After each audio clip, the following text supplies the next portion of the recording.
Assalamualaikum warahmatullahi wabarakatuh. Hai teman-teman semua, ketemu lagi bareng kami, kelompok 2. Kali ini kami akan membahas tentang memahami negara dan konstitusi. Dan berikut merupakan anggota dari kelompok 2. Ada Fahrum Muzakir Sidik, Wulan Melindasari, Azan Taken Firdaus, Nabila Rahmadani, Tias Sulistiawati, dan Fasya Rioza Audina. Nah, teman-teman semua, apa sih yang terlintas di pikiran kalian semua ketika mendengar kata negara dan konstitusi?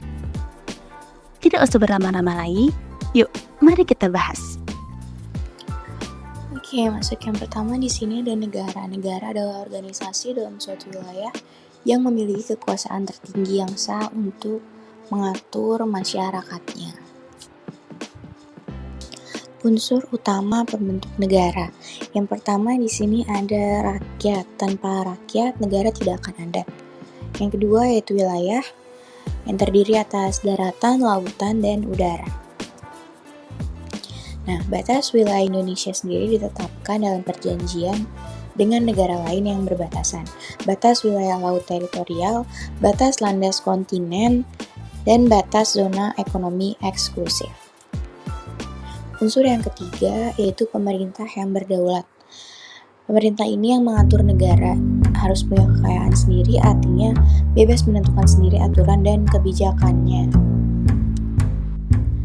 Nah, yang keempat yaitu pengakuan dari negara lain.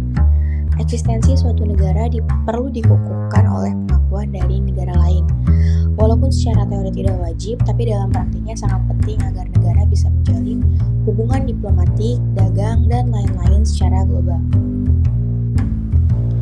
Nah, selanjutnya ada sifat-sifat negara. Yang pertama ada sifat memaksa. Negara punya hak buat memaksa rakyatnya taat hukum. Contohnya, kalau melanggar hukum bisa dipenjara atau kena denda. Kedua, monopoli.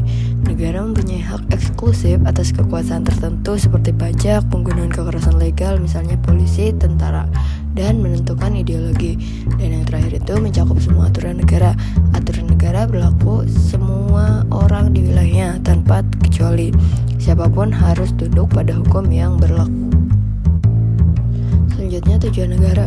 Tujuan negara Indonesia dalam alinea 4 pembukaan UUD 1945.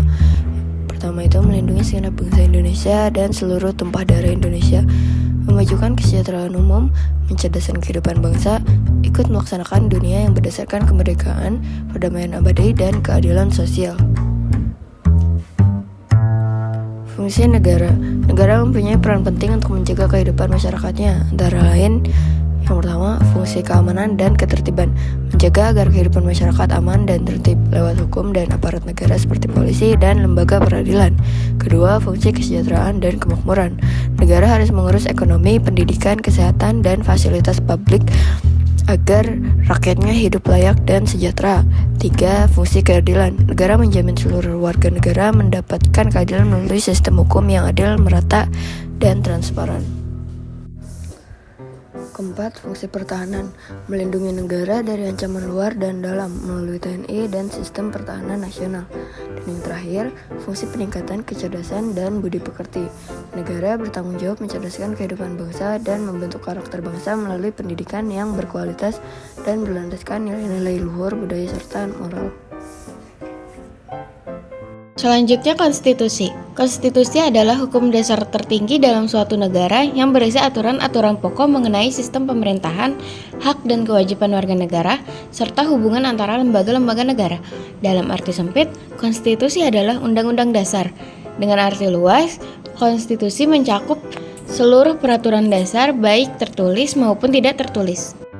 Nilai konstitusi. Menurut Prof. Karel Weinstein, nilai konstitusi komprehensif jadi 3. Konstitusi normatif, konstitusi yang dihormati dan dilaksanakan secara murni dan konsekuen. Jadi bukan sekadar hiasan atau formalitas. Contohnya negara-negara demokratis seperti Jerman dan Belanda. Konstitusi nominal, konstitusi yang secara hukum ada namun tidak sepenuhnya dijalankan dalam praktik. Sering terjadi di negara-negara yang masih transisi atau belum stabil. Tujuan konstitusi. Yang pertama ada menjamin hak-hak dasar warga negara Lalu yang kedua ada menentukan pembagian kekuasaan, dan ketiga menjadi dasar hukum tertinggi, dan yang keempat menjadi pedoman penyelenggaraan negara, dan yang kelima menjaga stabilitas dan ketertiban hukum. Sifat konstitusi itu ada 4. Yang pertama itu adalah tertulis dan tidak tertulis. Tertulis itu tersusun dalam dokumen resmi, contohnya seperti Undang-Undang Dasar 1945 yang di Indonesia. Lalu yang tidak tertulis itu adalah kebiasaan atau konvensi yang diterima secara umum tetapi tidak diatur dalam dokumen resmi.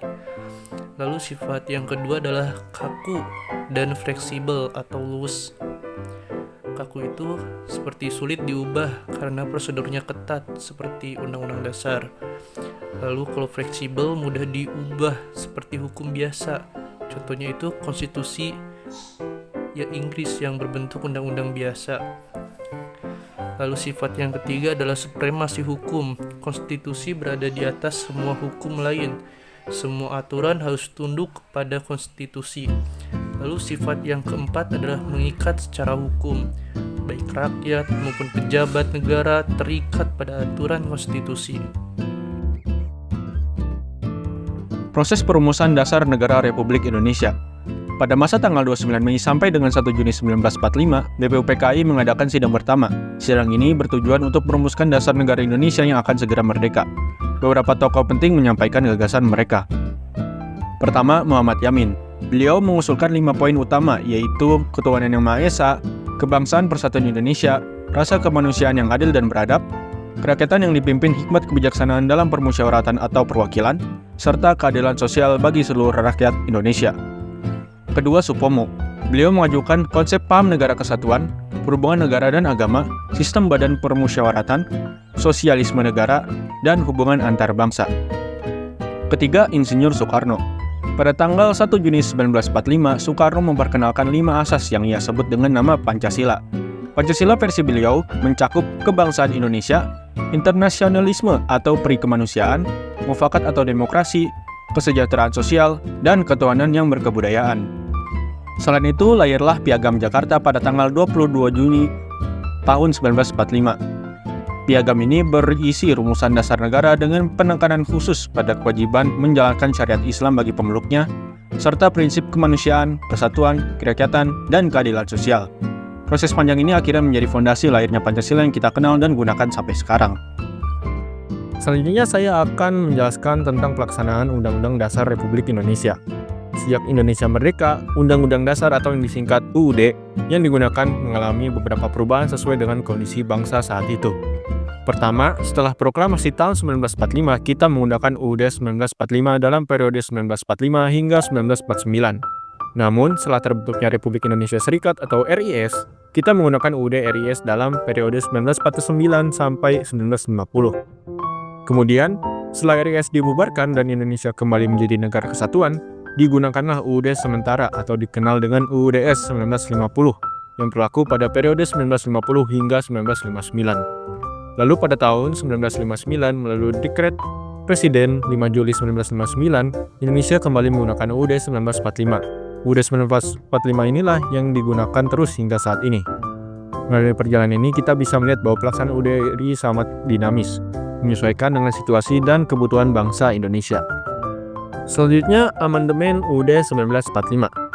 Seperti yang kita tahu, UUD 1945 yang kita gunakan saat ini bukanlah versi asli yang ditetapkan pada tahun 1945.